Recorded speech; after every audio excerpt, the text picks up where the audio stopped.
Hi, so we're on day 5 of the Italian Education Abroad program through Keys. So something that something that surprised me about the local citizens is how easily they just walk in the oncoming traffic. I feel like it's super like normalized here to just be in the streets at all time, even if a vehicle is coming. So I found that really surprising. One thing I've really enjoyed so far is the fantastic food, of course. I've gotten to experience way more food than I would have back home in Kentucky, and there's just so many options, and I love all of it.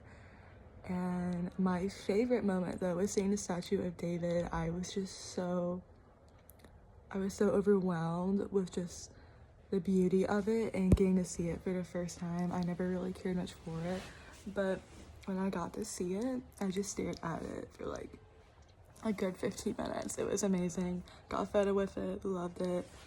For my thorn, something I have struggled with is being on time.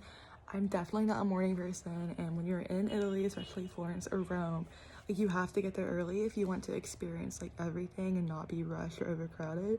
So having to wake up at like 7 to eat breakfast and be out by 9 has definitely been a struggle.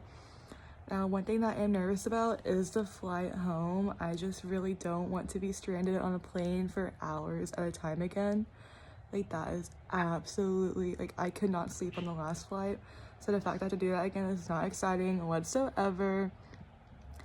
And then just like a hard time that I had when I was stressed or overwhelmed is definitely just the third day. I think I was just getting very overstimulated. I was ready to just lay in my bed and do whatever I wanted to do. I think a lot of people were feeling the exact same way, because like a bit of like the high of the program of being in Italy had like kind of worn down by that point.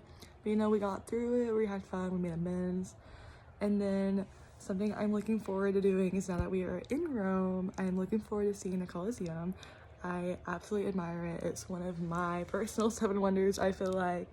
And it's just such an enriching part of history, learning about it in ancient world history in 7th grade. I just always want to see it. So I'm excited for that.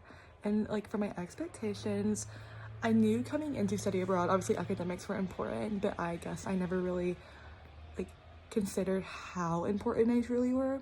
So it's definitely me having to remember that, yeah, well, I'm gonna go out and explore and shop and eat and all these different things, my academics still are very important and pivotal, and I do have to make sure that I am staying at the top on that. And then what am I hoping to gain from this is not only the connections I'm going to build with the people within this program, but also the cultural connections I'll gain with the people I meet in Italy. I feel like I've learned so